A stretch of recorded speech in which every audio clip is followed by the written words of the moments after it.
Hi there, I'm Cynthia Deeren and welcome to Business Beyond Borders, where I unlock the secrets of international business success. Today, I'm chatting to someone who I've been hoping to have on the show for quite a while, and that's Tom Griffith, co-founder of Australian company Emma & Tom, which makes juice and a whole bunch of other drinks. The company's turned into something of an international sensation, and today we're going to find out how that happened. Tom, welcome to the show. Thank you. Nice to be with you. Now, I am very excited to hear the Emma and Tom story, but before we get there, given what's going on in the world at the moment, how are you doing? How's COVID-19 affecting the business? We're only down about 85%, which is better than 100. So, which has caused challenges because it means we haven't been able to ice the whole thing down completely.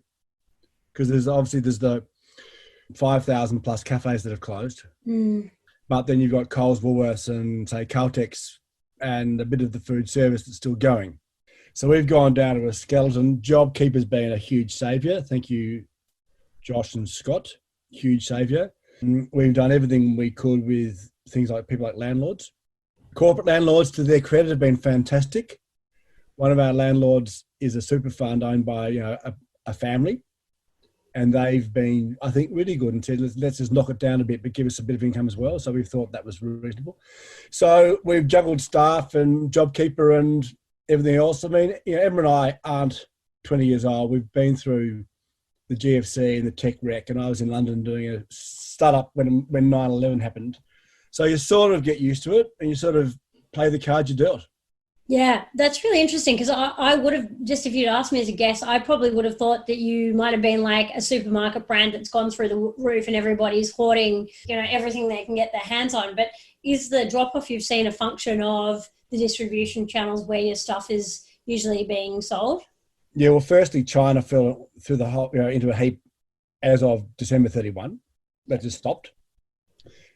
And then we always thought we were quite a diversified risk base because of our 40 odd vans that service 3,000 plus cafes every week. And we weren't reliant upon Coles and Woolworths, where right now, of course, the people who are reliant on Coles and Woolworths are doing relatively better. Problem with being fully reliant on Coles and Woolworths, and this doesn't apply to us, it applies to anyone, you do run the risk if you get a new buyer, and just because it's a day of the week that ends in Y, they can kick you out. Yeah. So, and then if that happens to you, you lose half your business. So our diversified risk base has come a cropper given what's happened with cafes. And do you think that will change what you do going forward? I mean, does that make you think that maybe you want to change the strategy long term, or do you see this pandemic as just something that's going to happen for a period of time this year and then we'll go back to business as usual? No, we've been doing more in Coles and Woolworths. We've always grew up as being an impulse brand, and the business evolved because we started doing our own distribution. Of course, once you start driving a van, you start wearing a distribution cap as well as a brand owner cap, and you go, well, hang on, if you're going to stop the van, let's sell them some more things. So you start doing bars and milk and sparkling and kombucha and kefir water, and we've now got 60 or 70 different products. But we are doing more, particularly in these newer, smaller format Coles and Woolworths, the Woolworths Metro and the Coles Local, because let's be honest, if you're going to try and sell someone a pre-made meal, and normally those are quite healthy and these days delicious, it's very hard to look them in the eye and say that's going to go really well with a sugar-filled soft drink. So our kefir waters, our juices are going really well in those particular locations, and they're growing rapidly. So really, we're evolving out of our reliance upon cafes and delis anyhow. Mm-hmm. And that was done to build the brand, because obviously if you go to your favorite cafe and buy a sandwich and the person on the counter says, look, try this Emma & Tom's kefir water, it's fantastic. So you try it, you like it, you haven't been advertised at, you've discovered it yourself, you like it, and you tell your friends. And that's been how we've tried to build the brand over 15 plus years. And I think it's worked, but now we're looking at capitalizing upon that, of course. Yeah. So slightly different strategy for a slightly different time. Yeah. And you've got to, once again, when you grow quickly, you've got to review your strategy every couple of months, because otherwise you get away with things. Absolutely. So I am fascinated to hear how you wound up running a juice and other kind of drinks company. What's the Emma and Tom story? Well, as I say, I couldn't dance and couldn't sing, so as something else. I was working as a CFO in London, and I've been doing a lot of work with Pernod Ricard, the French drinks conglomerate. I'd done a startup, and then the startup failed, and we sold what we had to be in the Eccleston's media unit, and I went skiing, and I was hopping in the gondola every morning drinking these green smoothies, and that was sort of the penny dropped. And I had sort of branded drinks in one frame and startup, and I'd known Emma for my whole life really. And her background was much better than mine at doing this. She had been Uncle Ben's, the Mars pet food business for 5 years. I lived in France for a while, and she'd been studying in France, doing an MBA at INSEAD, and we sort of stayed together, living parallel lives. So I put it to her that we should try and do an Australian version of these super premium fruit juices, and she agreed, and we did. And that was in 2003. We started from scratch. So we had no knowledge of the entire industry between us, none.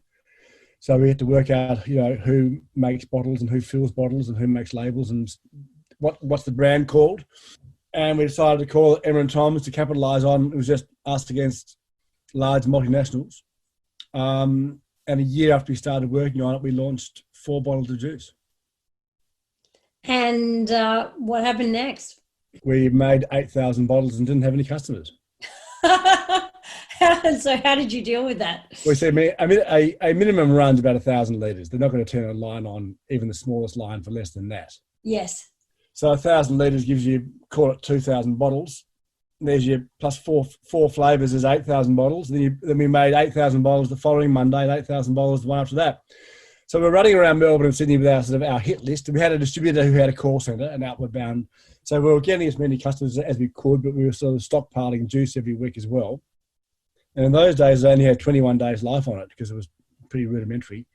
So we ended up sponsoring around the Bay in a day, and 12,000 cyclists got a bottle of juice in their lunch bag. And that was sort of the first marketing initiative. So we've always tried to, turn negatives into positives and sort of capitalise on problems. And that was our first initiative. What did you learn from that experience of having 8,000 bottles of juice and nowhere to sell them? Well, we've learned about stock management, and once again, thanks to our new ERP system, we can now manage stock a lot better than we used to be able to do on a spreadsheet. But it just shows you. I mean, it's very easy in any business to lose money. 8,000 bottles cost you probably $10,000. So back in those days, that was a big number. Yeah. Now we sell a lot more than that per week, obviously, but nowadays we're even more careful because with problems becomes larger numbers. So it's about just being controlled and organised. So this was around 2004. The company's been going for around 16 years. At what point did you decide that you'd start selling overseas? And I mean, what was the catalyst to do that? Was this something opportunistic, or had international expansion always been something you thought you'd do from early on? The sound advice from every single person you'd ever talk to who's more experienced than you are is you're an Australian business, you've got to be a success in Australia. Don't hinge yourself on nailing China and that'll be the end of the whole problem. Yeah, because once again, China requires you to be a valid brand in Australia anyhow.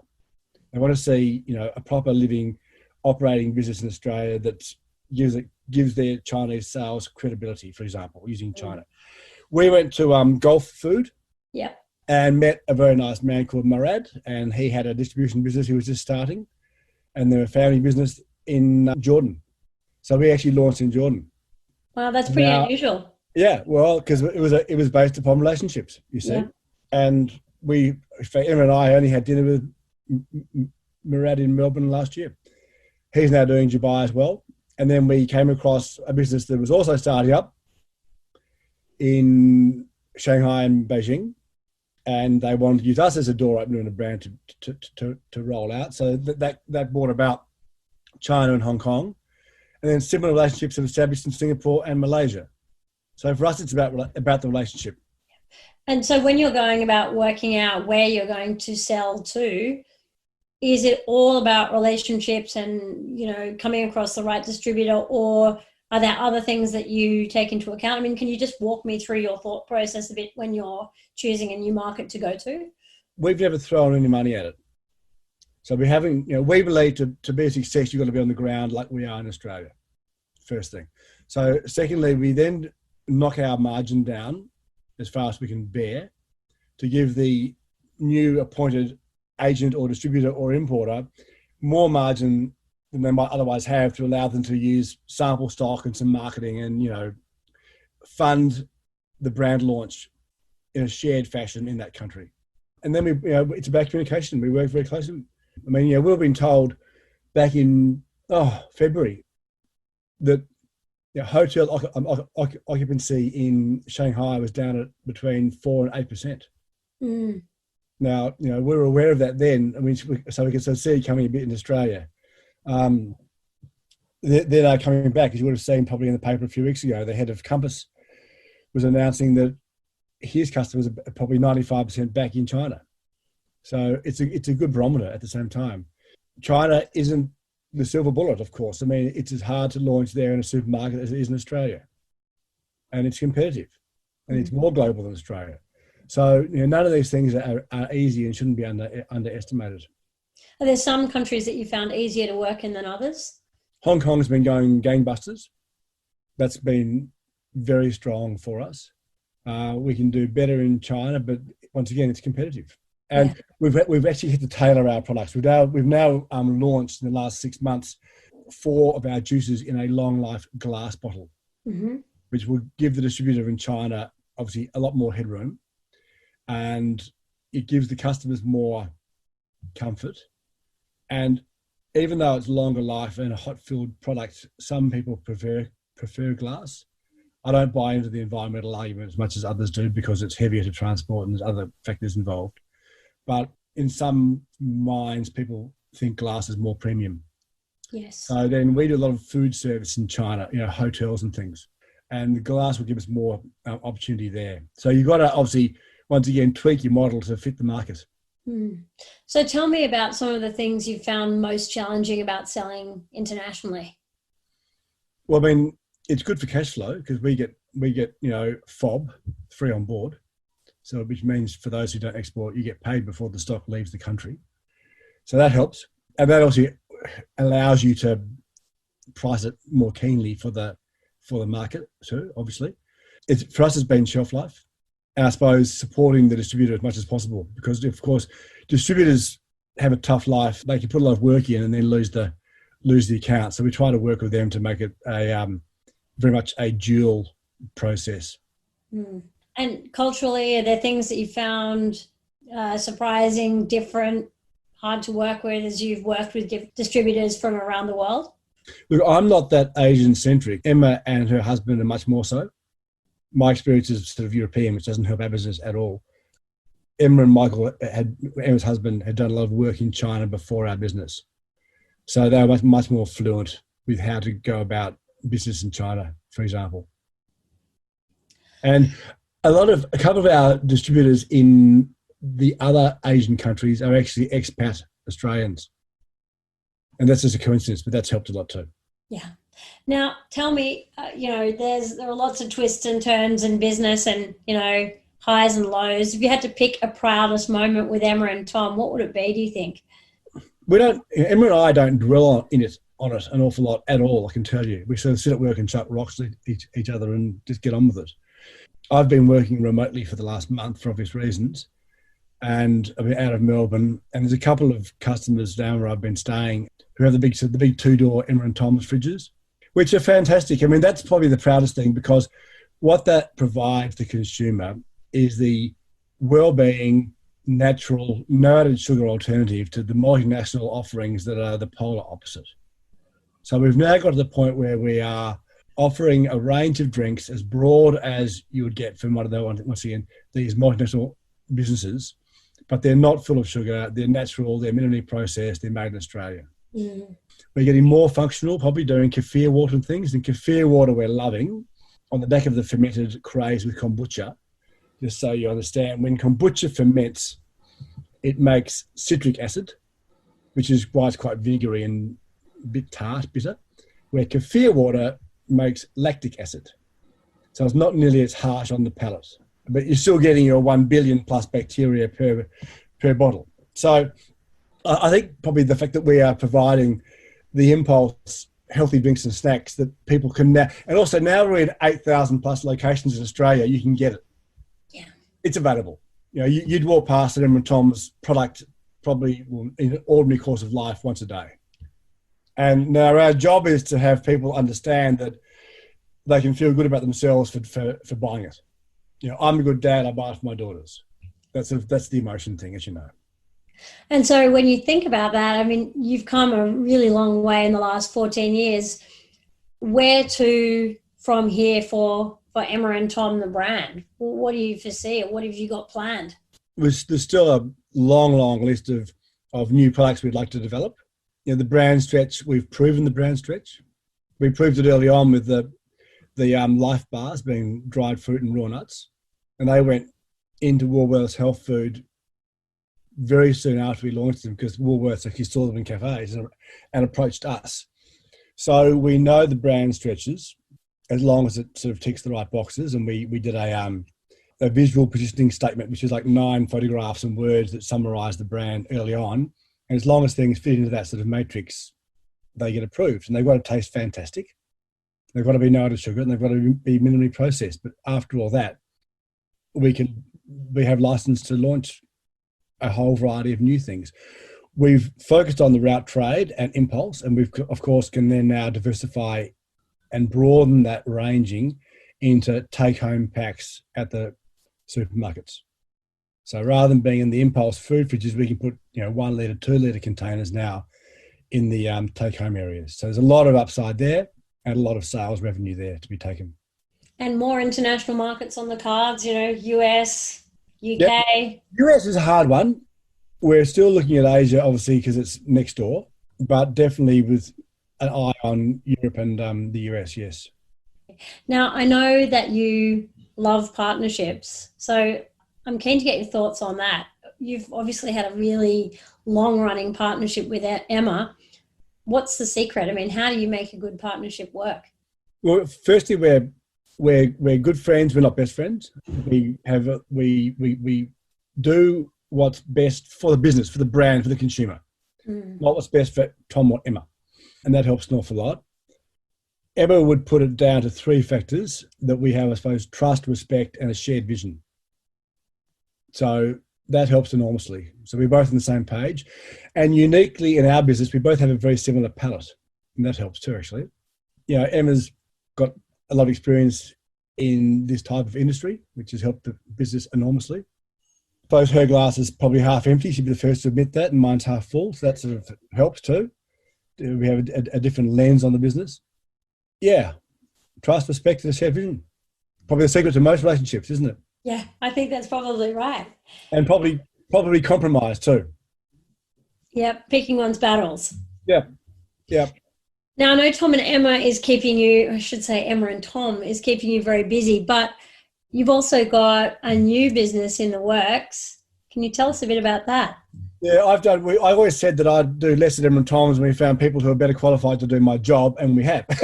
So I was having lunch with a very nice guy who runs Darryl Lee, and I sort of explained how I did a bit of new product development, I did some marketing, I did some CFO work. And now we have a full-time NPD person, a full-time marketing person, and a full-time CFO. To which he replied, well, no wonder you were busy. So now we've got those key roles in place, and they're gun people. I'm doing a bit less at Emma and Tom's, and I've been working with some friends of mine to produce the first plastic pallet. So everyone knows about CHEP and Loscom, who have the main pooled pallet businesses, but they're wooden pallets. You can't sterilise wood, and you can't use wood for export because it can't be sterilised. The export trade currently uses 3 billion one-way pallets per year. And pallet production accounts for 40% of deforestation annually as well. So we're working on producing the first plastic pallet, which is sterilisable. It's lighter and stronger than wood. It's repairable. And at the end of life, it's rebatable. We'll give you a rebate to give it back to us. So it's a circular recycling system. We want it back because we actually know where the plastics come from. It's not full of used nappies and things. It's good plastic. So that's a bit of a game changer. And obviously more and more, we had things like recyclable and repairable as our sort of front running points, and now point 9 of the pack on page 3 used to be sterilisable, and now with the recent issues in the world, sterilisable becomes one of the main factors. So with the increasing food and pharmaceutical trade, sterilisable is obviously highly important these days. So these pallets are very easily sterilised as well. So that's sort of pretty exciting, and I've been doing a bit of that now on the side for about 3 or 4 years. And we've just got some samples out to be tested, and the results are coming back very, very strongly. And obviously, it's a huge market. I mean, I think CHEP alone buys, this is from the annual report, 75 million new pallets a year in the US alone. So it's a massive business. I know pallets aren't very sexy, but as Emma always says, there's money in muck, in the areas that people don't focus on. And everyone uses pallets, of course. So even for these new dark warehouses that all of the big, Amazons and Costco's are building, the dark warehouse, which is not, of course, manned, has no staff. Of course, if there's all these wooden pallets on racks and the forks come along to pick them and the tings hit wood, because wood, of course, expands and contracts, they need to be exact. And, of course, plastic can be built to an exact specification. So there's a lot of applications for these. So that's a little side business. And obviously people ask me about the plastic that Emma and Tom's packs their juices in. Well, it can now go into a circular recycling system. It's fantastic. I love it. Tom, have you got any final thoughts for business owners or CEOs who are listening to this episode of the podcast and wondering about whether they should be expanding internationally? Look, one thing we didn't do early on was take advice from people. It wasn't through arrogance or anything. We were just busy. We had our little strategy and we were going about it. Also, when we first launched, Emma had a son and I and my partner had 2 daughters. So we were doubly busy. And we weren't taking advice and we were missing a lot of stuff. In fact, we were churning customers at about 30% per annum, which was very costly. We finally put together a advisory board, and we took a lot of advice. We now seek advice daily, and we always, a bit like you do, when we go and see a person for advice, we then try and get a referral for someone else we can go and talk to, because people are very generous with their time, and we similarly try and be generous with our time now with other people. So I think take advice and look at your strategy, continuously challenge yourself, because things move and change an awful lot, and everyone's in their bubble, and you can't help that. But if you get somebody outside the bubble in a helicopter at 30,000 feet looking down on things, it does help enormously. I think that is an awesome piece of advice. It has been an absolute treat talking to you today. Thank you for coming on the show. Pleasure. Must be involved. Thank you very much. Hi, everyone. This is Maher again. And just a few things before you head off. Firstly, if you feel you have gained valuable insights from the show, make sure to subscribe to the podcast so you don't miss another episode. More importantly, don't forget to tell your fellow entrepreneur and business leader friends that this is the best podcast to tune into if they're looking to take on the world with their products and services. Also, if you are loving the podcast, please take the time to rate and review, as it's one of the best ways for us to get loads of free value into the hands of other entrepreneurs. And lastly, make sure to visit dearinassociates.com. That's DEARIN associates.com, where we have plenty of free resources and tools for you to get clarity and build momentum with your international venture. If you go there, you'll find the blueprint to international success, ebooks, our latest blog posts, and more. So be sure to check it out. And until next time, this is me encouraging you to expand your vision and wishing you all the best as you continue your global journey.